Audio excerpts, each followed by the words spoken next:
Good evening, नमस्कार, बहुत स्वागत है आप सबका। आप देख रहे हैं स्पेशल रिपोर्ट। आज की स्पेशल रिपोर्ट जुड़ी है सीधे आपसे, हमसे, हमारे बचपन की यादों से और हमारे बच्चों से। ये सारी चीजें आप कुछ ही देर में समझ जाएंगे। ये जो सीजन है, ये जो वक्त है, इसमें पतंग उड़ाना रस्म रही है। बचपन से पतंग उड़ाना हर बच्चे का स्वप्न रहता है। एक उसकी उड़ान आसमान में दूर तक रहे, ऊपर तक रहे। अगर पैंच लड़े तो वो जाहिर तौर पर अपनी पतंग को बचा करके सामने वाले की पतंग काटना चाहता है। लेकिन क्या इसके लिए आप एक ऐसे साधन का इस्तेमाल करेंगे जो जानलेवा हो? जिस मांझे का इस्तेमाल इन दिनों किया जा रहा है, वो मांझा चाइनीज मांझे के नाम से नामवर नहीं, बदनाम हो चुका है। वजह उससे एक नहीं, कई लोगों की जान पर आ बनी, कई लोगों की जान चली गई। ये काल बन गया है। चाइनीज मांझे की हम बात कर रहे हैं। रायपुर समेत पूरे देश में जिंदगी के लिए यह आफत बन चुका है, बड़ा खतरा बनकर उभरा है। बड़ी बात यह कि तो बैन है, पर सवाल यहीं से है कि अगर यह बैन है तो आता कहां से है, कौन इसको रखता है, क्यों इसे लोग खरीदते हैं। एक रिपोर्ट पहले देखिए, फिर इस पर एक डिबेट करेंगे।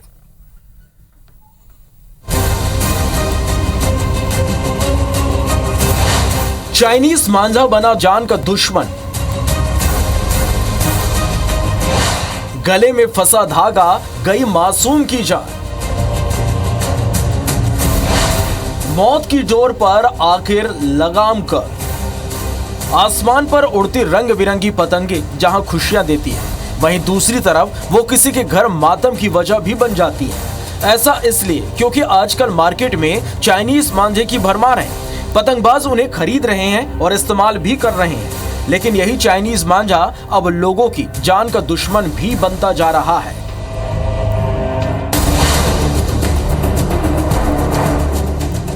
ताजा मामला छत्तीसगढ़ की राजधानी रायपुर से सामने आया, जहां प्रतिबंधित चाइनीज मांझे ने रविवार को एक 7 साल के मासूम की जान ले ली। बच्चा अपने पिता के साथ बाइक पर बैठकर गार्डन घूमने जा रहा था कि तभी उसके गले में मांझा फंस गया और तेजी से खून बहने लगा।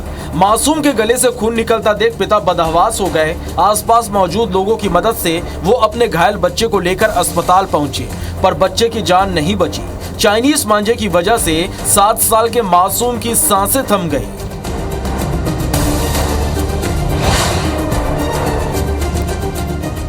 हालांकि ये कोई पहला मामला नहीं है। इससे पहले 15 जनवरी 2025 को मध्य प्रदेश के इंदौर से ही ऐसा मामला सामने आया था, जहां चाइनीज मांझे से गला कटने से एक 23 वर्षीय युवक हिमांशु सोलंकी की मौके पर मौत हो गई। यह हादसा तब हुआ था जब हिमांशु और उसका साथी विनोद गैस की टंकी लेने बाइक से जा रहे थे। इस हादसे में हिमांशु की मौके पर मौत हो गई और बाइक पर पीछे बैठा विनोद की आंखों के पास चोट आई। द्वारकापुरी थाने के अंतर्गत जो फुटीकुटी ब्रिज बना हुआ है, उस पर एक जो हिमांशु सोलंकी अपने मित्र के साथ बाइक से एक गैस का सिलेंडर लेने जा रहा था।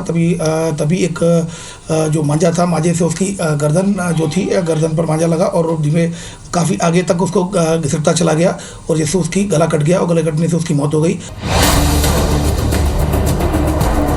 छत्तीसगढ़ में काल बनते चाइनीज मांझे की एक और घटना सामने आई 25 दिसंबर को भिलाई से, जहां रामेश्वर बेले नाम का शख्स अपनी बाइक पर पत्नी के साथ कहीं जा रहा था। तभी सुपेला लक्ष्मी मार्केट के पास एक पतंग कटकर आई, जिससे चाइनीज मांझा लगा हुआ था।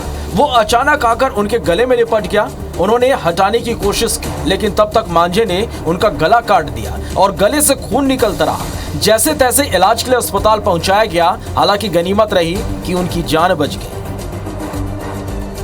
हालांकि ऐसा नहीं कि चाइनीज मांझे के चलते हो रहे हादसों को लेकर सरकार गंभीर नहीं है। चाइनीज मांझा पर सरकार ने प्रतिबंध लगाया। इसे खरीदने और बेचने वालों पर पर्यावरण संरक्षण अधिनियम 1986 की धारा 15 के तहत 5 साल तक की सजा और 1 लाख रुपए तक का भी जुर्माना हो सकता है। भारतीय न्याय संहिता की धारा 188 के तहत 6 महीने तक की सजा या जुर्माना हो सकता है। पशु क्रूरता निवारण अधिनियम 1960 की धारा 11 के तहत 50,000 रुपए तक का जुर्माना और 5 साल तक की सजा का प्रावधान है। जिला प्रशासन और पुलिस चीनी मांझा बेचने वालों पर छापेमारी करती है। पकड़े जाने पर तत्काल गिरफ्तार भी किया जा सकता है। इसके बाद भी चाइनीज मांझे का इस्तेमाल जारी है। सरकार को चाइनीज़ इन उत्पादकों पे तुरंत बैन लगाना चाहिए, जिससे किसी मासूम की जान ना जाए, चाहे वो फटाके हों, चाहे चाइनीज़ मंझा हो या कोई भी ऐसा चीज़ जो कि आम जन के लिए हानि हो सकती है, उसको सरकार को बैन लगाना चाहिए। प्रशासन से अभी कहा भी है अगर इस प्रकार के मंजे जो है वो अगर कोई बेचता है तो उसको जब्त करें, क्योंकि ये बड़ी घटना, बहुत दुखद घटना है और आने वाले समय में इसकी पुनरावृत्ति न हो, इसका मैंने शासन प्रशासन से भी कहा है। प्रतिबंध के बावजूद बाजारों में खुले तौर पर चाइनीज मांझा धड़ल्ले से बेचा जा रहा है। पतंगबाज इस मौत के मांझे का इस्तेमाल कर रहे हैं, लेकिन इस चाइनीज मांझे ने जिन घरों की चिराग हमेशा के लिए बुझा दिया, उनके लिए जिम्मेदार कौन है, इसका जवाब किसी के पास नहीं है। Bureau report, IBC 24। सबसे बड़ी बात तो यह कि इंसान को खुद अपनी जान की फिक्र होती है। अपने बच्चों, अपने नौनिहालों के हाथ में पतंग और मांझा देते समय माँ बाप की फिक्र सबसे पहले यही होनी चाहिए कि कहीं चाइनीज़ मांझा तो नहीं है। लेकिन यह चीज़ खुद पर ही नहीं, दूसरों पर भी लागू होती है। जिनसे आपकी पतंग का पेंच लड़ रहा है, उनके पास कोई चाइनीज़ मांझा तो नहीं है, कहीं सामने वाले ने चाइनीज़ मांझे का इस्तेमाल करके आपको नुकसान तो नहीं पहुंचा दिया। ऐसे एक नहीं कई प्रकरण हैं जिसमें चाइनीज़ मांझा जो इस्तेमाल नहीं कर रहे, उनके नाक, कान, गला, कई अंगों में गंभीर चोटें आई, कुछ की जान तक चली गई। पुलिस परेशान है, आम लोग हैरान हैं। सवाल यही है कि जब ये बैन है तो फिर कैसे आता है?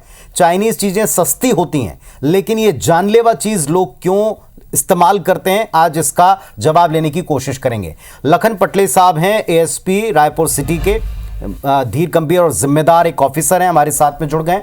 और अब्दुल बासित साहब हैं जो कि पतंगबाज हैं। मैं लखन जी के पास जाऊं उसके पहले अब्दुल बासित साहब के पास जाता हूं। अब्दुल बासित साहब, आप बताइए हमें कि जब सबको पता है कि चाइनीज़ मांझा कत्ल कर रहा है, जान तक ले रहा है, कईयों के अंग भंग कर दे रहा है, गंभीर चोटें पहुंचा रहा है, कैसे मिल जाता है? क्यों ऐसे लोग खरीदते हैं?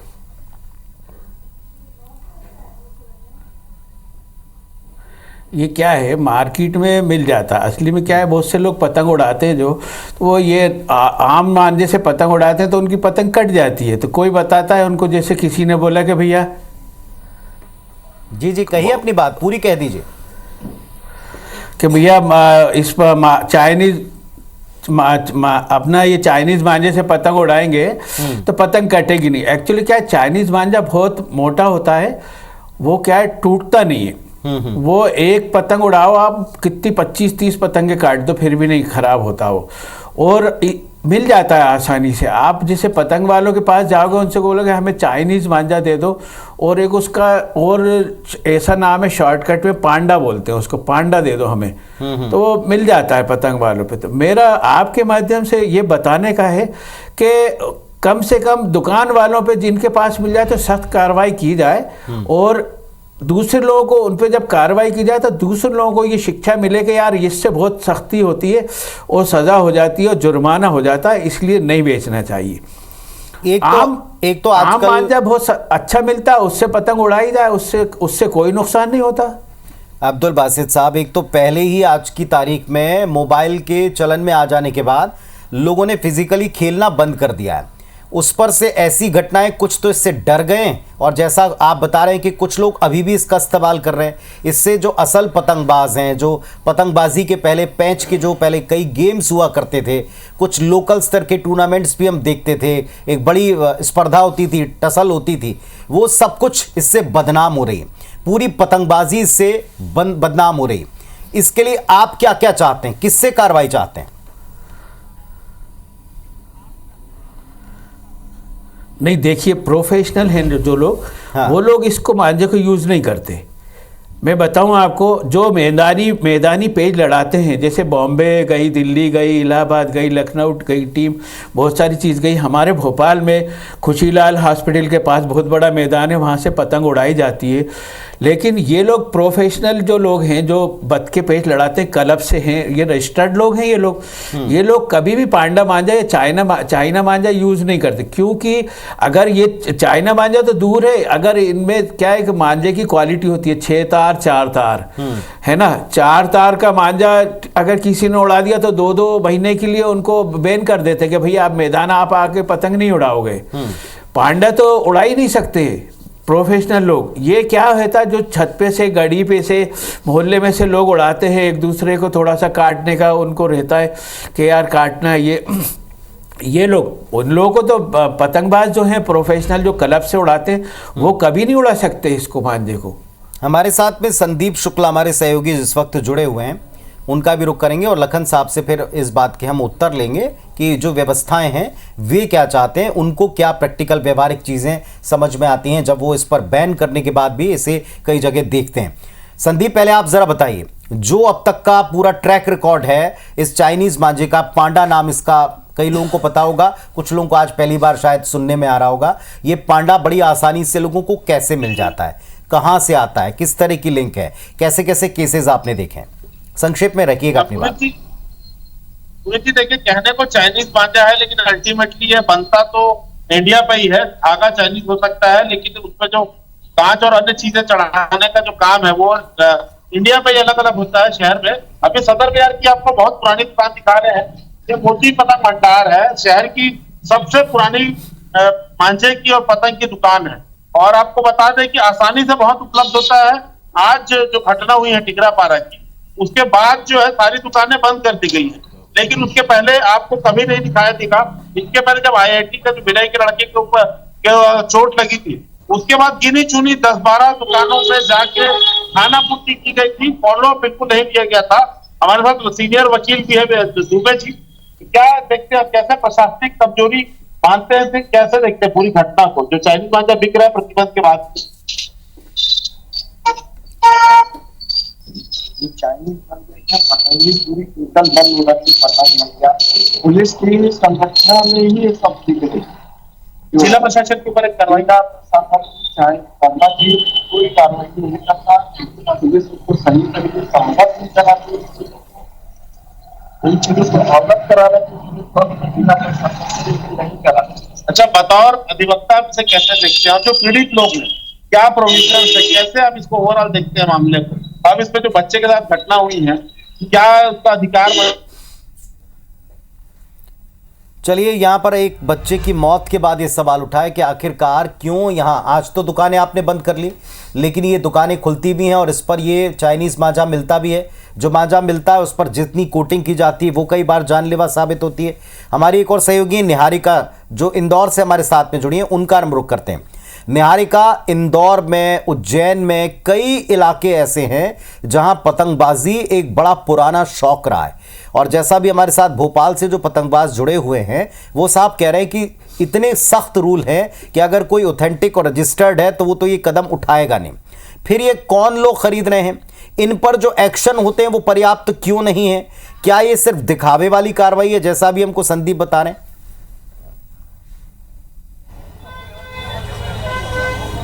जी देखिए, बिल्कुल आपको मैं बता दूं पुनीत, इंदौर में भी कई मामले हमारे सामने आए थे, जिसमें एक सबसे बड़ा मामला ये था जिसमें मौके पर एक युवक की चाइनीज मांझे से गला कटने से मौत हो गई थी। उसी के साथ कई ऐसे मामले आए थे जिसमें 22 टाके आए, किसी में 16 टाके आए और जान पर बाजी आई। और ऐसे में हम ये देख रहे थे कि जितने भी व्यापारी लोग हैं वे लोग खुलेआम इसका जो बिक्री है वो नहीं कर रहे थे।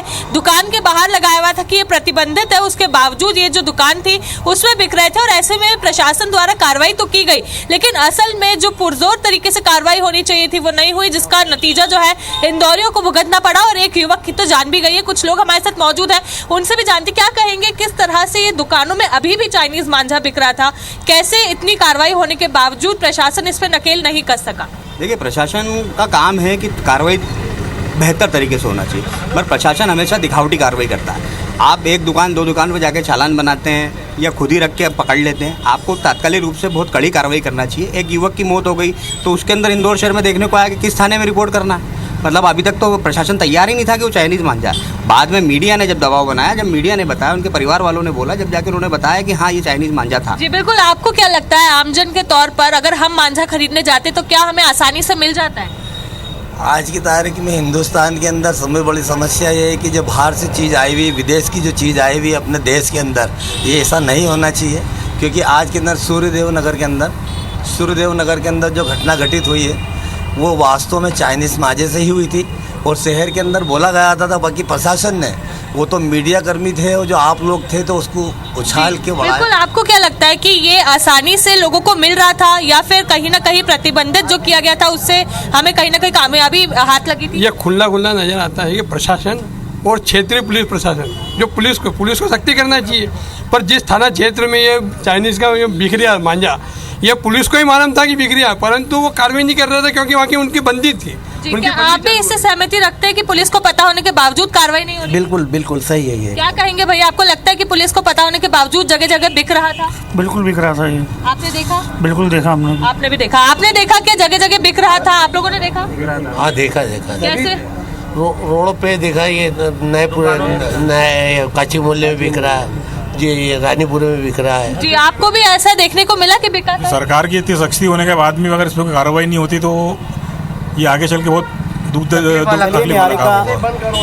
जैसा आपने बात एक बात तो क्लियर है कि चाहे आप लाख इसमें दावे कर लें, लेकिन कार्रवाइयों के बावजूद यहाँ या तो कार्रवाइयां, जैसे कुछ लोग तो सीधे सीधे मिली भगत के आरोप लगा रहे हैं। जाहिर है ये पहला रिएक्शन होता है कि अगर प्रतिबंध के बाद कोई चीज मिल रही है तो या तो कार्रवाई आप नहीं कर रहे या कार्रवाई का दिखावा कर रहे हैं। उस पर भी मैं बाद में आऊंगा। हमारे साथ संजय कसार साहब हैं, ये पतंग कारोबारी बताए जाते हैं। संजय जी, घूम फिर कर सबसे बड़ा ब्लेम पतंग कारोबारियों पर ही आ रहा है। क्यों रखते हैं चाइनीज मांझा? जो लोग चाइनीज मांझा रखते हैं उनको आप लोग बायकॉट क्यों नहीं करते? क्योंकि ये पूरी पतंगबाजी, पतंग बेचने वाले सब इसमें बदनाम हो रहे हैं, और जान जाए इससे खतरनाक, इससे बुरा क्या होगा? बुरा है, बहुत बुरा है। तो हम तो खुद चाहते हैं कि बिल्कुल बैन हो जाए। बैन बिल्कुल हम चाहते हैं, 3 व्यापारी है, तीनों व्यापारी मिलकर चाहते हैं कि बंद हो जाए। और हम तो जहाँ हो सके, हमारा काम है, हम बरेली का मांझा ताजा बेचते हैं। नहीं तो फिर कहां से आता है? आप बताइए ना। अभी आप बहुत सारे लोगों को सुन रहे हैं, इंदौर से, भोपाल से, रायपुर से, हर जगह ये पांडा, ये चाइनीज मांझा मिल जा रहा है। ये कहां से आता है? क्यों रखते हैं दुकानदार? कौन से दुकानदार रखते हैं? ये दुकानदार आपस में विरोध क्यों नहीं करते? ये तुमको भी नहीं कहाँ से आता है बंदा, ऐसा कंपनी बनती है कहाँ है ये तो हमको भी नहीं मालूम। तो दुकानदार है तो लेके आ जाते हैं लोग ना, और बच्चे लोग यही बधागा मांग रहे हैं। तो हम लोग तो नहीं है, हमारे पास तो बरेली ही ज्यादा बेचा जाता है हमारे पास।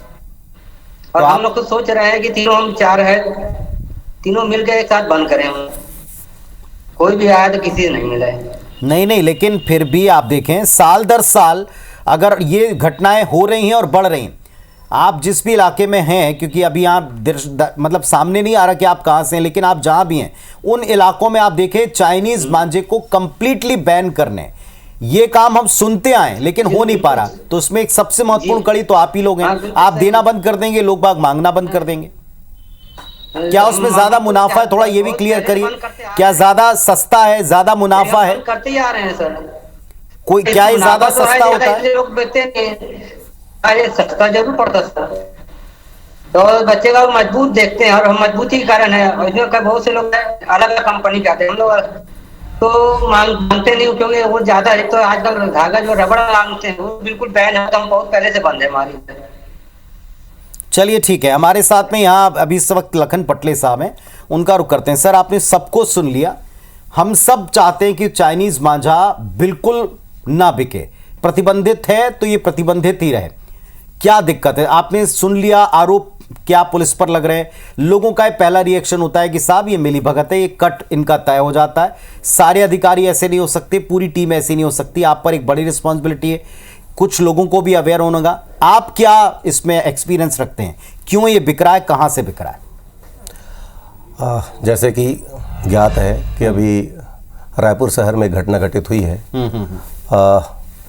टिकरापारा अंतर्गत एक 7 साल के बच्चे की मौत हुई है इसमें। कि इसमें ये बात सामने आई है कि चाइनीज़ मांझा के कारण ये घटना हुई है। निश्चित रूप से छत्तीसगढ़ में पतंगबाजी अभी उस लेवल तक नहीं होती उस जैसे कि अन्य शहरों में होती है, जो खास करके उत्तर के राज्यों में होती है। अभी ये घटना हमारे यहाँ 2-3 सालों से आ रही है, तो हम इस पर अवेयर हुए हैं। जैसे ये सीज़न आता है पतंगबाजी का, ठंड के दिनों में लगातार चेकिंग चालू हो जाती है, नगर निगम के तरफ से भी, प्रशासन के संयुक्त टीम के तरफ से भी, और इसमें कार्रवाइयाँ होती है। चाइनीज़ मांझा की बात जहाँ तक है, छत्तीसगढ़ में अभी अभी ये इंटर किया है कि जब 2-3 साल हुए हैं कि चाइनीज़ मांझा का उपयोग कर रहे हैं, निश्चित रूप से दुर्भाग्यजनक है और इस पर पुलिस तत्परता से इसमें काम कर रही है। जैसे नेशनल ग्रीन ट्रिब्यूनल ने 2017 में एक कमेंट किया था इस पर कि सिंथेटिक जो भी धागा है उस पर कांच रख कर जो भी मांझा बनाया जाता है वो प्रतिबंधित है, और नायलॉन की रस्सी जिसमें पतंग न उड़ाएं, क्योंकि ये या तो चिड़ियों के लिए भी घातक है, क्योंकि कई बार ऐसे पेड़ों में फंसकर चिड़ियों की जान लेती है, वैसे ही अब ये मनुष्यों की भी जान ले रही है। तो निश्चित रूप से इस पर हम बिल्कुल अवेयर हैं और इस पर सख्त कार्रवाई हम करेंगे, और तेली जो टिकरापारा वाली घटना है उस पर भी हम कानूनी कार्रवाई कर रहे हैं। देखिए, अभी आज हमने आपको दिखाया भी सर कि जहां ये घटना घटी है वहां लोगों ने आज अपनी दुकानें बंद कर ली, तो कैसे आप इस पर एक्शन लेते हैं? क्या रेगुलर इस पर एक्शन होता है? ये आपकी बात ठीक है कि उत्तर भारत में है, लेकिन आजकल जो रील वाली जनरेशन है वो बड़ी तेज़ी से चीज़ों को फॉलो करती है, एक चलन आता है, एक चीज़ वायरल हो जाती है। जैसे संक्रांति के बाद से लेकर 26 जनवरी के बीच में कई सारे हमने पतंग कॉम्पिटिशन्स देखे हैं। अब ऑथेंटिकेट हैं या नहीं है ये जानकारी पुलिस के पास में शायद ज़्यादा बेहतर होगी, लेकिन ऐसे कई कॉम्पिटिशन होते हैं। पहले जो मज़े के लिए होता था, अब कई लोग इसे प्रोफेशनली कर रहे हैं। इनकी सप्लाई चेन कहाँ से, ये ब्रेक क्यों नहीं हो पा रही सर? निश्चित रूप से जैसे मैंने बताया कि अभी 3-4 सालों से ये ज़्यादा प्रचलन में हमारे छत्तीसगढ़ में आया है। इस पर लगातार कार्रवाई हो रही है। आज भी हमारी टीम निकली है और लगभग 15 से 20 दिन पहले इस प्रकार की सूचना हमको मिली थी गोल बाजार और कोतवाली क्षेत्र में, तो पुलिस की टीम वहाँ गई थी और इस पर जांच की कार्रवाई भी की है हमने विभिन्न दुकानों में।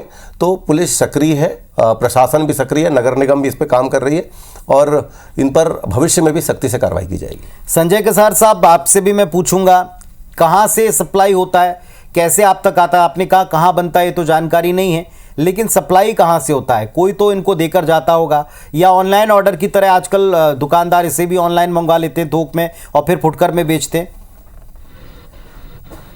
ये सर तो पतंग की दुकानों में मिलता है, प्राय हर पतंग की दुकानों में मिल जाते हैं, इसे मंगाते माल मंगाया जाता है पतंग का। नहीं, पर दुकानदारों के पास कहाँ से आता है? ये ऑनलाइन आता है या इसको भी, क्योंकि आप लोग बनाते तो नहीं होंगे या आप लोग ही बनाते हैं? नहीं, मांझा तो हम लोग पहले धागे का बनाते, तो ये ऑनलाइन नायलॉन मांझा तो बनता ही नहीं। और कहाँ बनता है ये तो हमको भी जानकारी नहीं सर, वो तो कहाँ से लाते हैं इसको भी हमको भी नहीं जान सकते, बाहर वाले व्यापारी लोग का। हमारे साथ में जो पतंग उड़ाने वाले पतंग तो कलकत्ते से मंगाते हैं हमको। अच्छा, अब्दुल जी हैं। अब्दुल जी, आपको पता है कहाँ से आता है मांझा, कहाँ से इसकी सप्लाई चेन है? थोड़ा सा इसके बारे में अवेयर होना पड़ेगा, दूसरों को भी करना पड़ेगा।